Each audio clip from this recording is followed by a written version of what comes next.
Hey friends, welcome to Mom Autism Money. Today we are going to be talking with Arianne Garcia and Dr. Christina Lopez about autism in the Latino community.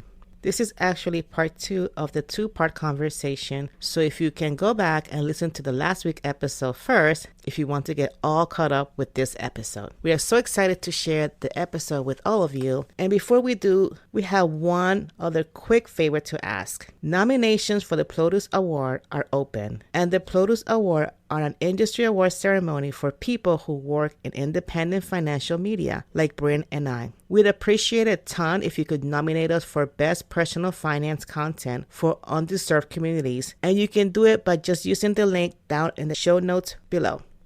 Now that we have that out of the way, let's learn a little bit more about our guests, Arianne Garcia and Dr. Christina Lopez. Arianne Garcia is an autistic Chicana writer based in San Antonio, Texas. She was diagnosed at the age of 25 with ADHD and autism spectrum disorder. She writes about autism and other things on her website, www.arianswork.com, and you can follow her on Twitter at arianswork. Dr. Christina Lopez, PhD, is an assistant professor at the Arizona State University School of Social Work. Dr. Lopez earned her BA and MA in psychology from California State University, Northridge.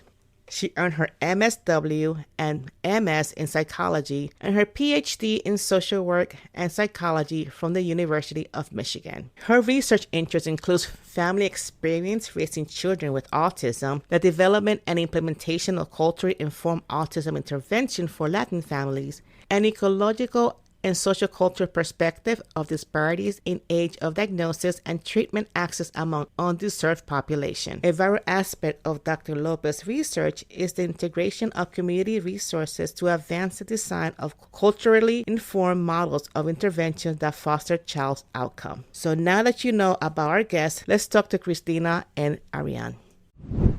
I want to first of all thank you for accepting the invite. That made my day. I sent a message to Bruno that they say yes. And this is, for me, it's a personal topic because I don't see it everywhere. Like I see everything about autism, but not autism in our community or Latinos. Mm-hmm. So I want to start by asking you guys to introduce yourself. My name is Arianne Garcia. I'm an autistic writer. I'm based in San Antonio, Texas. I'm an editorial board member for stairwaytosem.org, which is a website resource for autistic students and transitioning from high school to college. I was actually not diagnosed until I was 25. The reason I even went to go, it wasn't even seek a diagnosis. I decided, I was like, you know what, my career is stagnating and I need some outside assistance here because the feedback that I keep getting is that all has to do with my social skills and teeters on the edge of my personality. So I'm like, some of these things I'm getting feedback on, I can't change. So I was like, maybe if I go see a therapist, I can get some management techniques and I'll be able to get past whatever wall I'm hitting, since I wasn't succeeding at the same rate as my peers, my other Latino women peers around me. So I went to therapy and she referred me to a psychiatrist, and then he was like, oh yeah, definitely autism, when he read my binder that I made that 6 months everything that I was learning. And I was like, this is great. After that, I just sort of had a piece of paper that said that those social things that I was dealing with were no longer something that I could really be told anything on. And so that really just kind of knocked my career completely off the rails. I really had to start all over again. And every time I enter in a new sphere, I'm just like, oh, hey, these are all the things I've done before. Never done anything quite like this. Let's go. And because I have my diagnosis now, honestly, people are just like, okay, and then we go. So that's been kind of cool. But yeah, it's definitely been a huge adjustment. These last 6 years I've been with the diagnosis. It's only been 6 years. I'm Kristina Lopez, assistant professor at Arizona State University in the School of Social Work. And I also am a self-advocate because I have epilepsy. And that's actually what got me started in this field, is that I grew up undiagnosed for a long time with epilepsy. I didn't get a diagnosis until I was 13. And part of that is a lot of the same, or not the same, but similar issues that we find with the autism diagnosis, concern of delayed diagnosis, is that my parents didn't really understand understand what was happening. The doctors didn't really want to deal with my parents or me. And we ran into a lot of institutional bias and implicit bias in the systems.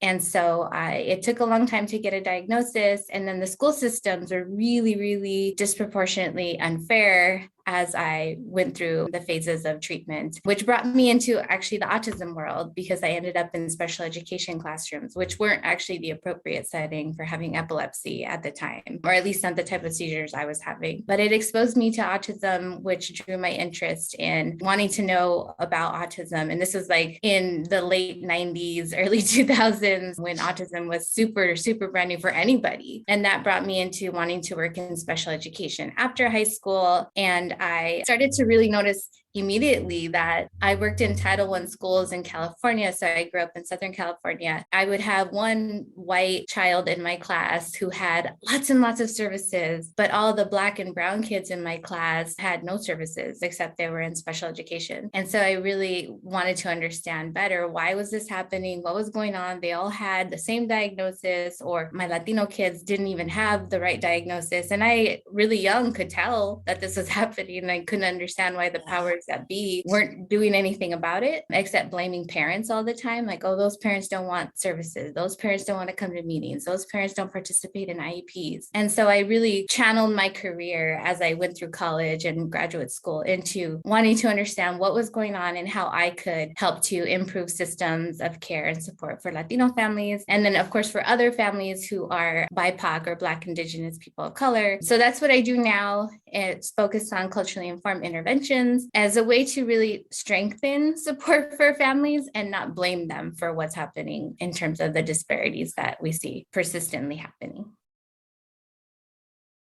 So do you think that other states are doing better than others, or what do we need to do, in your opinion? 50 different sets of healthcare laws makes it really difficult to navigate cost comparisons. So when I was looking up some of the stats, and Autism Parenting magazine named Colorado, New Jersey, and Massachusetts, there's a couple of others, I named them too, but that was based off of insurance coverage and providers in the area based off of the population. So it's not even really measures that are transferable to culturally informed care, because they're based off of like a white lens, which is that they can trust that their insurance companies or like is going to send them to a doctor in their network that's going to listen to them at all. Like, I know I've been in situations where my insurance coverage sent me to the only doctor in my area that was a specialist, and we didn't get along because my autism, right?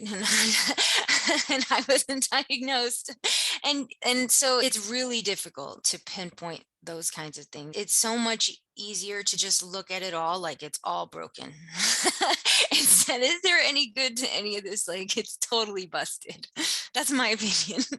Arianne, thank you for checking out. I tried also to find a real answer because honestly, and this question, I was like, I don't think there is an answer. That was my immediate reaction to the question, because I know even when the CDC does the surveillance data releases, which looks at the prevalence rates across the different states, which isn't all states, it's just select states, including the state that I live in, which is in Arizona, it still is very suspect to what information is available and the way that the education system is broken down and the medical system and how records are kept. And what is systematic across all these states is that Latino and Black children seem to have records that are always elusive. Like, that is what is consistent across states, is that there's disproportionality. And what I can say in terms of the better, California seems to be, which ironically isn't one of the surveillance states, it is better with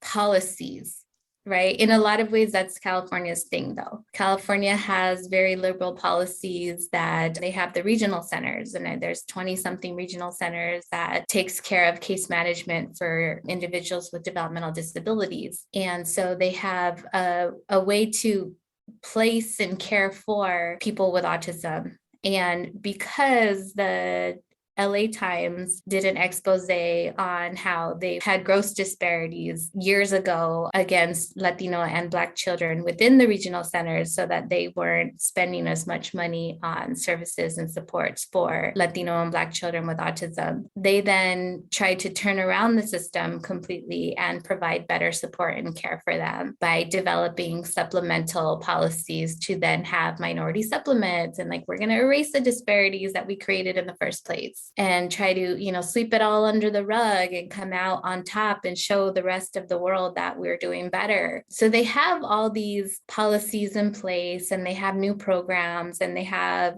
like even in San Diego, there's been an improvement in identifying Latino children. And there's lots of different programs around, including the use of the intervention I mentioned, Parents Taking Action and Promotora programs that have, as a result of the expose that was done in the early 2000s, that there's improvement. But again, that's come out of another system. So the LA Times doing an expose on how disproportionate the system was in the first place. So I don't know if there's really a certain state that's doing much better, but there is people that are aware that people are not doing the right thing. And the same thing is actually happening in Arizona. We have the Arizona Developmental Disabilities Planning Council that I sit on, that we are now in the situation of recognizing these disparities as well here and are developing policies and grants and things to make up for what hasn't been done so far. And I think that's kind of like the same thing that's being done across many states. Yeah. And now a word from our sponsor. ¿Sabías que anteriormente a las personas con discapacidades solo se les permitía ahorrar $2,000 sin poner en peligro los importantes beneficios de los que dependen? Al abrir una cuenta Able United, los residentes de Florida ahora pueden ahorrar libre de impuestos mientras mantienen beneficios públicos como el Medicaid y SSI, y todo con la ayuda de familiares y amigos. Able United ofrece opciones de inversión para ajustarse a su meta de ahorro que pueden gastar en gastos calificados por discapacidad como vivienda, transporte y cita con el médico. Además, el estado de Florida es el líder en la eliminación de la recuperación de Medicaid en las cuentas Able. En este momento, hasta el 30 de junio, cuando una persona abre una cuenta Able United, recibirá una contribución gratuita de $50. Únase a los miles de floridianos que ahorran con Able United, inscribiéndose hoy en ableunited.com. Brent and I did an interview with, who was it, Brent, about Medicaid and data and nothing. Yeah, we sat down with some researchers from the Autism Institute out at Drexel here in Pennsylvania. And it was like, there was no data. Also, like, we were surprised. So, like, we were shocked. There was no data either. So I just hope that you guys would have known something because it's so hard. It is very hard. Yeah. The most common experience with this isn't like, where can we pick up and move to get the best care? It's all right, well, I guess I'm just going to have to suck it up and see who's here, In Pennsylvania, the reason I live here is because Bryn lives in Pittsburgh area. We get medical assistant. But were you like born and raised? I came from Puerto Rico. So okay. We get medical assistance for if you're in the spectrum and some of the cost, which is a plus. So then you get services, but I don't know how other states work. Yeah. In Texas, they'll do anything they can to not give you. But here they do, but there's no, I can't sit here and say, well, how many Latinos are benefiting or know this? Yeah. Does that make sense? Like, yeah, I saw that the early intervention was sending out papers that, hey, you can apply for medical assistance if your child is in the spectrum and they trying to in English and Spanish. I just don't know if families are taking advantage of this because a lot of private insurance don't cover respite or don't cover a lot of things in Pennsylvania, but Pennsylvania does. And it's so hard to see if like Latinos are taking advantage of this or not, or because Yeah. there's no data at all. Yeah. And, I just thought of something similar in here in Texas. If you have autism, you can buy into the Medicaid program. I was something that that I actually forgot that I considered for a little while, but I just decided that I couldn't pay for another insurance, where in Texas, there's a lot of private doctors don't accept Medicaid. So I would have basically just been paying for extra insurance to see, the government doctors that I at the time was like, I don't know if I trust all that. In Texas, there's always a cost here. They put a price on everything here. No, there's not it's not a cost at all. That was like, yeah. You want to come back in, Bryn?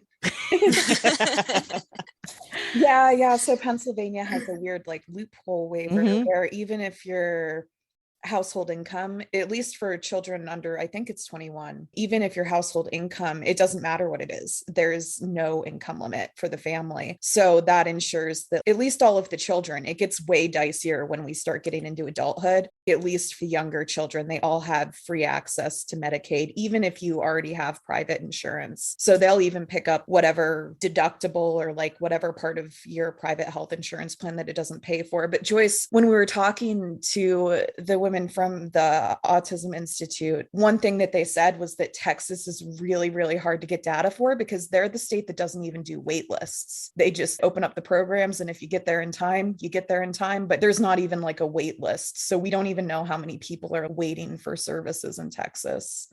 In Arizona, we have, so everybody has access, well, it's called access. So it's funny because they have access to access, which is Medicaid when you have a diagnosis. So regardless of income. And then of course you have families that if they have private pay insurance, they can also utilize that. But a lot of like the premier autism centers don't take access. So while yes, you have a form of payment for a diagnosis and different things and services, you can't get the best care, and there's wait lists and there's different things that are still barriers to getting services. Our Phoenix Children's Hospital, which is one of the very limited places to get in access to a developmental pediatrician, has a huge wait list. So there's families that are waiting for a diagnosis or to then get the next step to getting access or getting AZIP, which is Arizona Early Intervention Program, which then gets you to the next step to get services. So it's like you're either waiting for a diagnosis or waiting for services at some different step of each phase for anywhere from a year to, multiples of years. So while there's these services, getting to them can take forever. And by and large, it's racial ethnic minority families who are waiting and waiting and waiting. Yeah. That was the thing, that we couldn't find any data, because it's not like it's you sign up and say, hey, my kid's autistic, you can get access. They put you, like, let me just say that applying for this is not easy. It's not like I can say, hey, you have to go through doctors, it's a waiting, and then it goes to a third party when it's finalized, and then it's completed. But it's not like an easy step that I'm going to say, hey, by the way. But I can see why a lot of families don't know, because it's hard. It's like applying for Social Security just to get medical assistance, but there's no data either. Like if Latinos are taking advantage, like nothing, no. And it's just kind of like sad, because I don't know if they know that they can do this, because the services we have, the area that I live in has so many services. One of the things too, that when they did this whole, like, which states then they chose Colorado, New Jersey, and Massachusetts, they chose it based off of the insurance coverage and the providers. And we're kind of more talking about federal and state level, like, laws and stuff, like that law you were just talking about, where it doesn't matter your income, like, it's specific to Pennsylvania. And, I'm sure that other states have specific law, like California probably has their, they have, I think we mentioned earlier, their own specific laws too. It adds like a really like another layer of like regional difficulties with people living in whichever area. You know what I mean? It adds another level of complication. Yes, right there. Yes. Because I knew about it because I did my own research, but I'm sure that, it's not like it's advertised like, hey, you can get.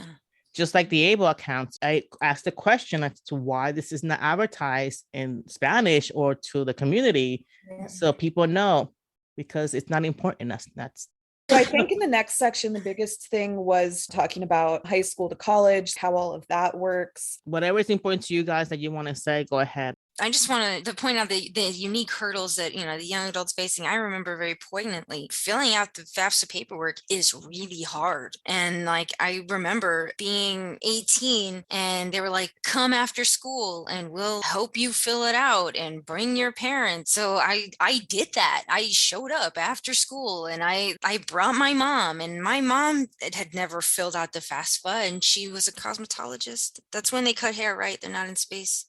Yes. I think I was thinking cosmetologist. My mom's one too. I think I was getting confused with cosmonaut for a second. I almost called her cosmonaut. So she was a cosmetologist, and so she didn't fill out the FAFSA. And so we were just there, and my mom was just vibing. Like, she was just there for moral support, and she couldn't help me at all with this. I was waiting for them to come and help, but they were helping other kids. And after a while of us just sitting there waiting for them to come and help us, my mom we had to go, and she had somewhere she had to be. We weren't supposed to be there for that long. It wasn't, so they were just like, yeah, it'll help real quick. But I guess it was like a short staff thing. I really have no idea. I do remember feeling disappointed, and I didn't fill it out, and I didn't go to college.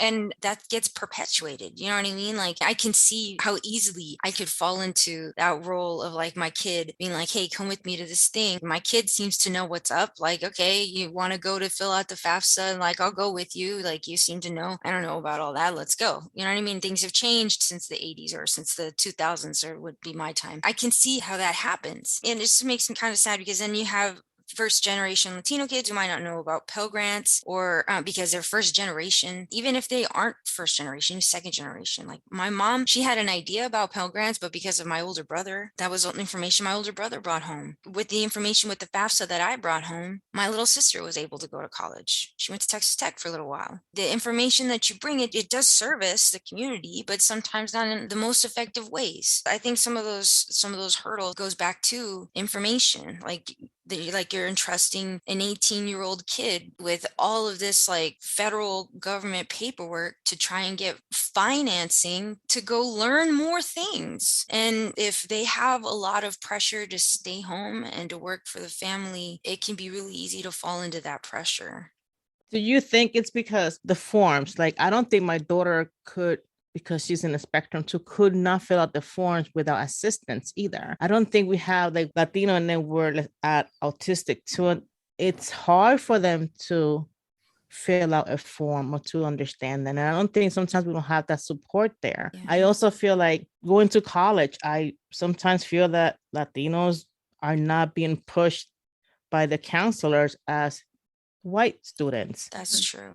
But that's what we see. Like you don't see the support if you're brown or Latino or Black, as you can see with a white student. That's just the fact and reality. So if you add autism to the forget it, then you won't get any help. Like, they already labeled you, you're Latino and you're autistic, you're already labeled more. Yeah. And now a word from our sponsor. Did you know that previously individuals with disabilities were only allowed to save $2,000 without jeopardizing the important benefits they rely on? By opening an Able United account, Florida residents can now save tax-free while maintaining public benefits like Medicaid and SSI, and all with the help of family and friends. Able United offers investment options to fit your savings goals that can be spent on qualified disability expenses like housing, transportation, and doctor's appointments. Plus, the state of Florida is a leader in removing Medicaid recovery on Able accounts. Right now, through June 30th, when you open an Able United account, you'll receive a free $50 contribution. Join the thousands of Floridians who are saving with Able United by enrolling today at ableunited.com. That's ableunited.com. ableunited.com. You know, I can recall when I was in high school, and because, like I mentioned, with epilepsy, I had to transition to like 3 different high schools, hospital, home study. I had brain surgery and like all this stuff had happened. So I transitioned to a bunch of different high schools. And by the time I was looking at colleges, the counselors did tell me like, oh, you need to go to a community college, which isn't a bad thing. And I don't tell students they shouldn't go to a community college, but it was a way to say you're not college material. And, you know, I told the counselor, just give me the application accommodation. And this was for our state school that at the time it was known as like everybody got into that school. So to tell me I couldn't, it was a way to say, very coded, you're not meant for college. And I was like, no, just give it to me. I'll go anyway. And I applied and I went to college, to the 4-year university, and I still had to take a year off because my epilepsy came back really bad, and I had surgery again. But I think what's really important and what I learned along that whole process, and I also had interfaces with, again, students with autism and other developmental disabilities, was that it's really important to become a self-advocate through high school, or probably even before then, junior high through high school, so that as the individual with the disability, whether it's autism or anything else, is able to start to understand their own paperwork, their own records, so that when they want to go to college or wherever, get a job, whatever it is that they desire at that age, they're able to look at the paperwork and somewhat have a concept for what am I looking at? Because I had to fill out forms to be able to transition from an IEP to what accommodations I needed at the college level. So to go to the Disability Resource Center. And, my parents also, they didn't go to college. My dad, he finished junior high, or maybe he didn't finish seventh grade, whatever seventh grade is. And my mom also is a hairdresser. They had no concept for any of this stuff. And they were like, okay, do whatever you want, Christina, but we don't know what you're doing or why you're doing it. And even to this day, they're like, what are you doing? You still go to school. Yes, my mom has the same thing too. What are you doing to make money using the computer? That's what she asked me. Exactly.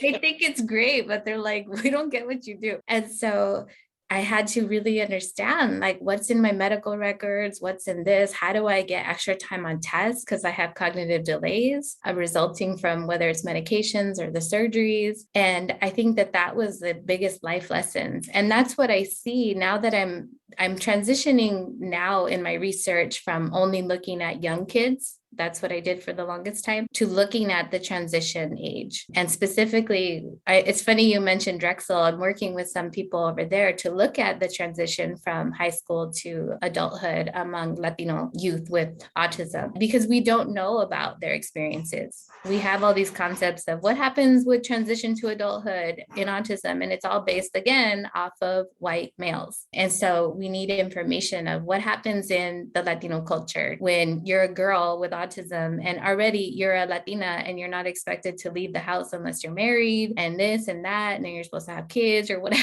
You're not supposed to go to college. We don't have information. But I can tell you off experience that I think it's really important for these kids to really understand what is going on in their records, so that if they want to go to college, if they want a job, whatever it is, they have an understanding of what they need to write down on that next form. Are there any additional support that we could create to help transition easier? I think adjusting our collective societal expectations. Individualism promotes a level of independence that's unattainable for a lot of people, but especially autistic people. And that we should really be, as a society, focusing on accepting and implementing the ideas of interdependence. Like maybe like a goal, living alone could be somebody's goal. And then instead of overwhelming them with, well, you have to know how to do this, you have to know how to do that, you have to know what this happens, what that happens, this happens, the other. Just like adjusting that, like, okay, like you live alone and now what? Do you find that you have a hard time keeping up with dishes and I can help you with them? Instead of trying to limit what all we can do or try to guess or try to overwhelm us with information of all the things that we need to know in order to live like alone successfully, adjusting those expectations to interdependence and making moves away from language that promotes shame and promotes these negative ideas that autistic people have of neurotypicals that make them mask in the first place. Just really giving each other the grace of being our favorite selves. And I think allowing people the space and time to, like Arianne's saying, like figure themselves out and decide what works best for them, enough with this idealism of, you know, whatever the best is, I don't know, the ideal is supposed to be this like perfect picket fence, whatever. And that's not my ideal. I'm just saying what I think other people's ideal is.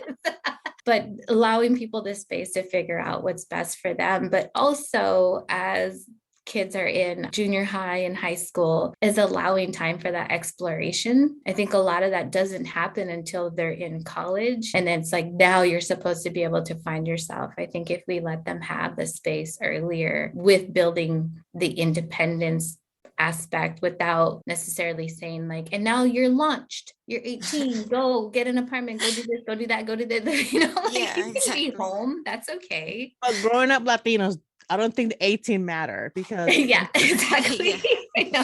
that's not My how it niece, works.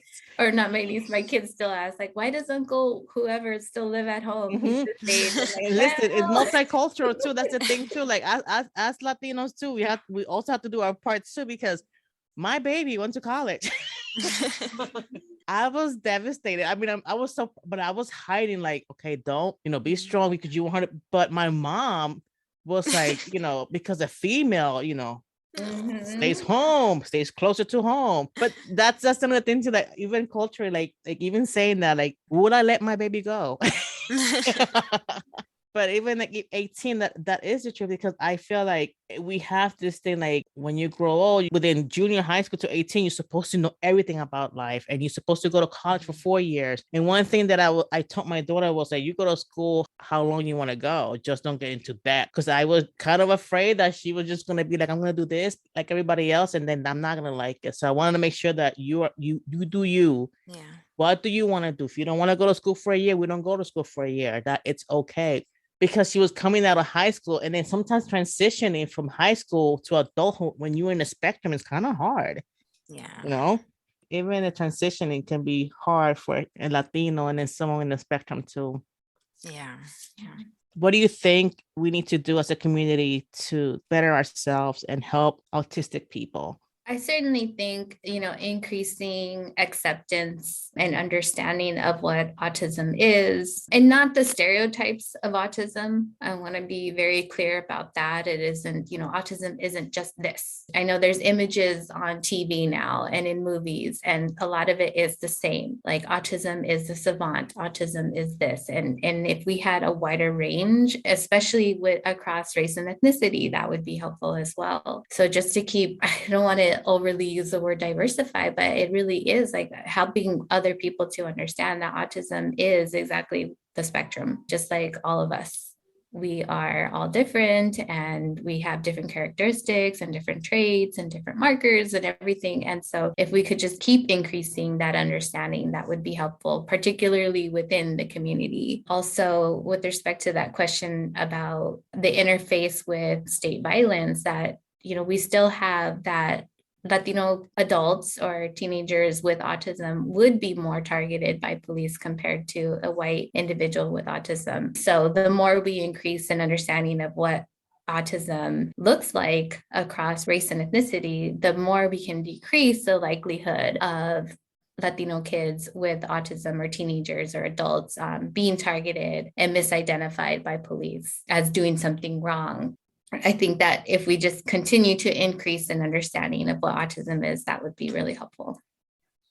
Thank you so much for coming on and talking to us about this today. And Joyce, thank you for pursuing this topic. I'm really grateful. This has been so cool. Of course. This is like one of my favorite. I know we say this every time, but this is one of my favorites. Like this has been like so good. For people listening who are interested in learning more about both of your work and all of the exciting projects you guys have coming up, I'm wondering if you can just tell us a little bit about where we can find you moving forward and what project are you most excited about right now? I'm on my website, arianneswork.com. Anytime I do anything, I put a link there. I'm working on a series of essays. I have a bunch of like notebooks and diaries from pre-diagnosis, like from my teenage years to like my early 20s. And so just going through them and like seeing how much I was missing versus like now that I know that I'm diagnosed and like I have a lot of answers now. So it's kind of like letters to my younger self. It's my musings based off of my young journals. And I am on ASU's social work website. So there's just general information about the publications that I have and things up there. But I'm super excited about, I don't know if things will be funded, but I am proposing a couple of different studies. One is a 5-year study with Drexel University and some partners at UCLA as well, to look at the experience of what we refer to as Latinx, but I often refer to as Latino because it's more innate to my tongue, Latino transition age youth, to better understand their experiences and their needs, and eventually to build a culturally informed intervention for transition age Latino youth with autism and their families to help them to transition to adulthood, whatever that may mean though, because again, I don't know what that means until I do the research to better understand it and fulfill their needs. And so that's one thing. Another thing that I am proposing pretty soon will be a collaboration with Northwestern and some partners in North Carolina. And that is to look at more early intervention work. Again, culturally informed intervention for Latinx or Latino families that have children with autism. So early age, that's more 0 to 3 or up to age 5, and to ideally get them early diagnosis and treatment. And then lastly, looking at really a way to increase more of inclusive understanding of what does autism in adulthood look like across race and ethnicity. And so I do a lot of trying to develop a better understanding of autism in many different ways. And then lastly, a chapter in a Spanish language autism book that partners in Latin America are actually developing. So that's exciting because it will be the first all Spanish language autism book for both information and resources for families out of Puerto Rico, actually. Yeah, I think that's what we're lacking. So within our community, like more see us on TV, they're talking more about it in the media. Like I'm not seeing that sometimes. Like, it drives me crazy sometimes. But this is exciting about the book. Can you let me know when that book is coming out, please? For sure, I will. Yeah. Thank you so much for listening. And if you enjoyed this episode, please leave a 5-star review on your platform of choice. And don't forget to subscribe so you don't miss any episodes. Bye.